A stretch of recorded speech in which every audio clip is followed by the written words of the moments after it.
For the last 20 years, titanium was all the rage. 20 years. But TaylorMade have always known that every material has a limit.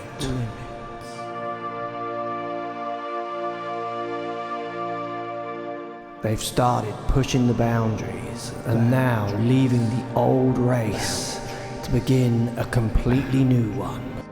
A driver beyond the here and now, to raise the bar for what's possible.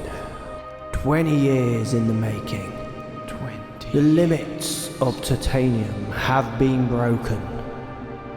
Introducing Stealth Drivers 60 times Carbon TwistFace. Welcome to the Carbon Wood Age.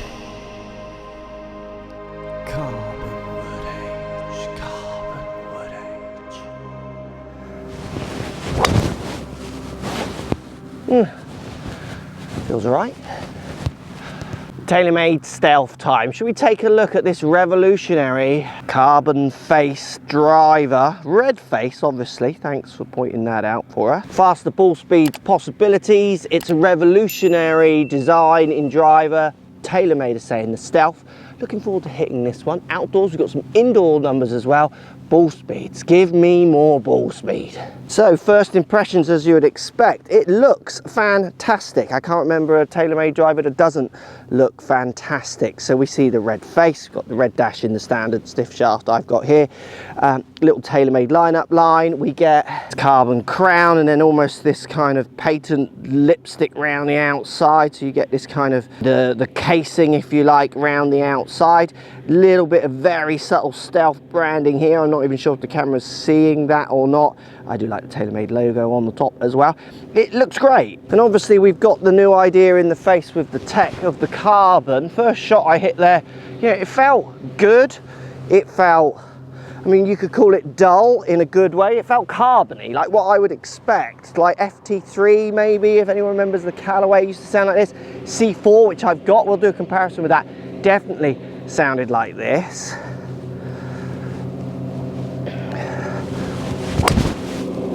It sounds good, really good. I do wonder if people who don't create much speed might feel like it sounds quite dull compared to modern drivers. So as I go and find my two drives, why don't we have a look at what TaylorMade are saying about this driver, because as you can imagine, it's packed with tech. So 60 time Carbon TwistFace, so we're still seeing the TwistFace. 20 years of development marks the end of titanium era. So they're calling the end of titanium for them, I guess, or do they think other people will follow? Maybe they will. The new 60 time Carbon face is 40% lighter than the equivalent titanium face. 40%! Think of all the weight they're saving, it's just a revolution. Now this face has been designed to really optimize energy transfer, delivers faster ball speeds over a large area, resulting in optimum distance and forgiveness, they're saying. A nano texture cover, so they've worked on the face cover, so the texture of the face to try and enhance spin control, which friction off the face is a thing. High MOI design, they got a 60 carbon twist face, has allowed more weight to be positioned low and deep in the head. That's that big percentage saving. We're finding it now back in the club, which will increase MOI. Inertia generator remains the foundation source, refined aerodynamics properties, resulting in a slippery fast head shape that aids the swing speed, generating in the downswing for golfers at every level. So more speed through its aerodynamic design. True slot speed pocket. Our most flexible speed pocket design, engineer maximum ball speed, produce additional forgiveness on low face strikes. There's a lot going on. It's impressive. Give me that ball speed. So the face is intriguing. It'll be interesting to see how this develops, see if any other companies follow and where TaylorMade go with the idea of the face. Because I think what's interesting is it's called a revolution and new, but to me it just feels like other drivers gone by. I guess it's new if you've not experienced those other ones in the past, possibly. It doesn't feel new to me. It feels basically in sounds and feels like other drivers I've hit. Not to take away that it doesn't feel and sound nice like it does. could easily game it, and it is a beautiful shape. Like, it is one of the best looking drivers out there. I will be interested to see if their numbers are shifting on it, because if anyone wants more ball speed more than anyone else, it's me. Like, I want more ball speed, and we're definitely hearing reports from a few sources saying that it's giving more speed.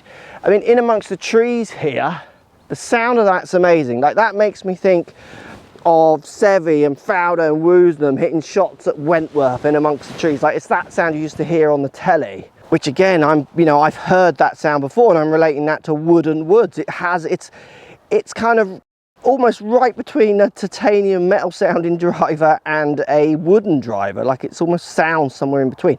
It's really, really nice. And again, my point would be interested in the comments. Let me know. I do think, and I remember, so my mum, for instance, hitting a driver around 190, she tried the Ping driver 425, which definitely has a duller sound for a Ping, and she didn't like the sound of it. She said it sounded dead. It sounded like it wasn't as fast, the word she used. You know, so bearing in mind the regular Stealth, and there's other models that will appeal for people who are swinging at slower speeds, I just wonder, in a launch monitor indoor range testing era, will people not feel like they're getting the numbers that they deserve when another driver is making more of a crack? Again, I don't know. Let me know in the description. Like, for me, I can see from the flight that it's doing well. What I really like about it is, like, the last driver hit nicely, and the flight was what I wanted to see. The distance of where it's gone today looks comparable. You know, it's doing what I want it to do once I've hit the ball how I've hit it, and that's all I want from a driver, really. Because if they were allowed to do any more, just slightly more up the left, that one, if they were allowed to do any more, then it would be cheating, wouldn't it? And that's the thing that's interesting, I think, with the ball speed claims. I mean, I've been lucky enough to chat to the head of testing, product testing of the USGA in a podcast I do with Lou Stagner at the moment, Greg Chalmers, a guest presenter. And he categorically said that the club heads and disc ball speeds haven't changed for the last X amount of years, and they kind of won't. If anything, they'll go the other way. So, I mean, that would have been already tested on the conforming list when he said that. Can't wait to see the numbers. Feels good, looks good. Worried it might be a bit dull sounding for some, but let me know. What do you think about that? So all in all, I think it's a really good, solid driver. I do wonder, and I'd like to know your opinions. You reckon this will mark? Will the paint come off? Will the red come off? Which will make it look really cheap really quick if it does. Like, I don't know if it will. And for me, it wouldn't bother me. I'm not club proud like that. My clubs are always in a state, and I don't mind that. But you compare it to your silver faces, like anything with paint, I always think of putters and things like that. You know, it can mark up with dinks. Right, 2 more drives, downwind here, then we're going to go and show you the numbers. I want to see if I am actually getting anything more out of it than just a different sound.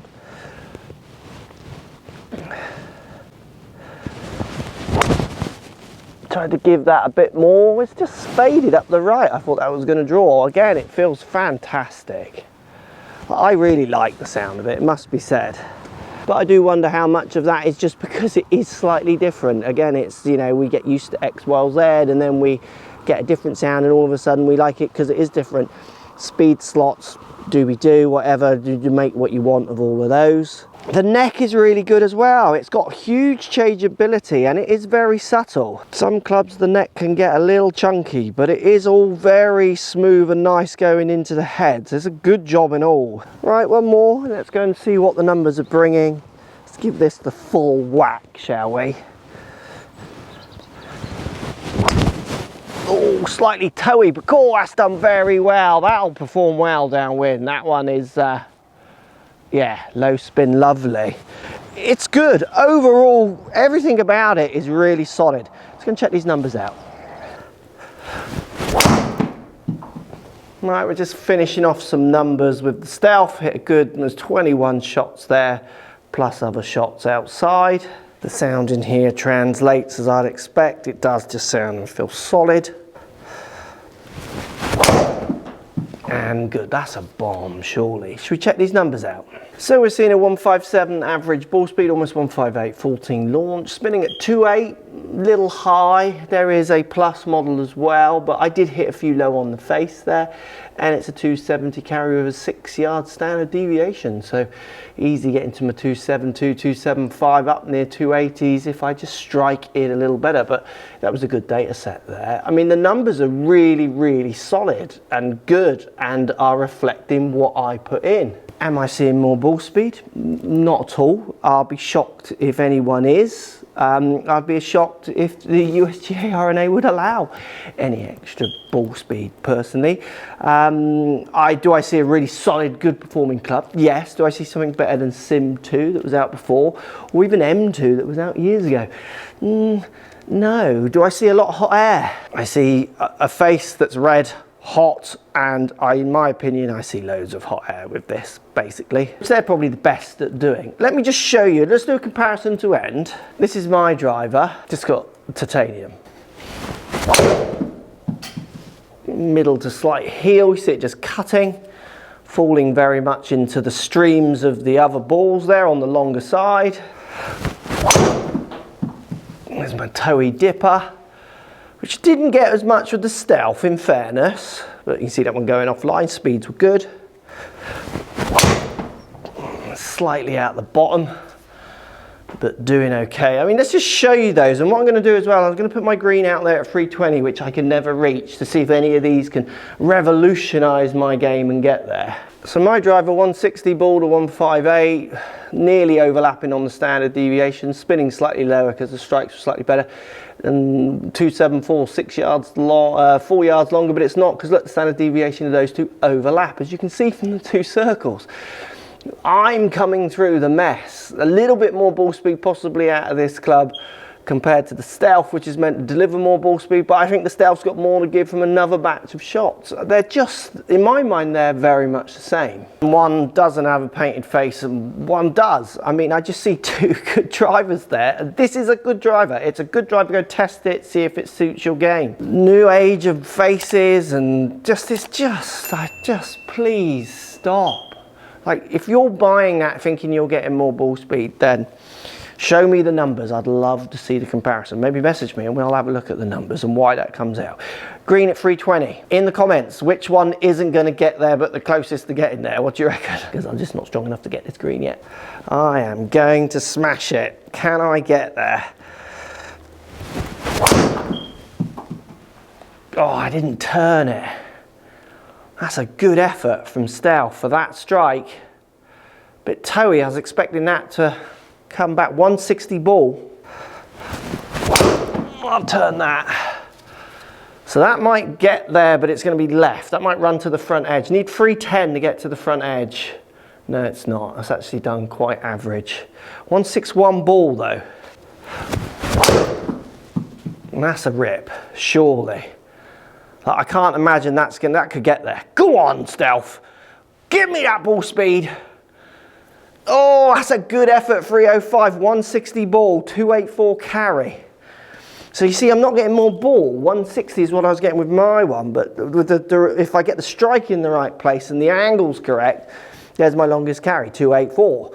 That's not the club, that's my delivery built around a solid club, like lots of solid clubs out there. So with my Zexio, 161 ball was the fastest with Stealth. We'll try and smash it. Towed it a bit, you see it turning. Just need a better strike on that. That's a 161 ball. That's a 161 ball and it's a miss it. That's out the bottom. Club was moving, strike was poor, so it's high spinning, you see it's going to come up short. 162 ball, 3,500 revs. Strike just rules us all, I'm afraid, as much as marketers like doing their job. Can't keep reiterating that point. We are in control or not. I didn't turn it enough, it's a bit straight. But you can see that is out there. If I got the shape on that, that's good, because it's 2.9 spin, but it's 164 ball. So look at the table of shots here. That's the Zexio, that's the Zexio, that is the Zexio, and these three here are the TaylorMade. I mean, it's just so close. I just couldn't get the strike going when I got the speeds up. But again, I'm not seeing them as any different. I'm seeing my variation more than anything else. Good driver, solid, well made, interesting ideas with the face, but I'm not seeing anything different. I'm seeing exactly what I would expect from TaylorMade, a well-built driver that performs as good as anything out there. Let me know if you've got gains, and if you want me to look at where your gains come from, that could be a really interesting video. If you've tried this, you've got gains, save the data sheets. If you can export data sheets and send me them, we'll look at them and I can analyze it for you to see if you spent your money wisely. Thanks for watching. In the comments down below, is it all just hot air, or are we in a revolution? 60 times. Welcome to the Carbon Wood Age.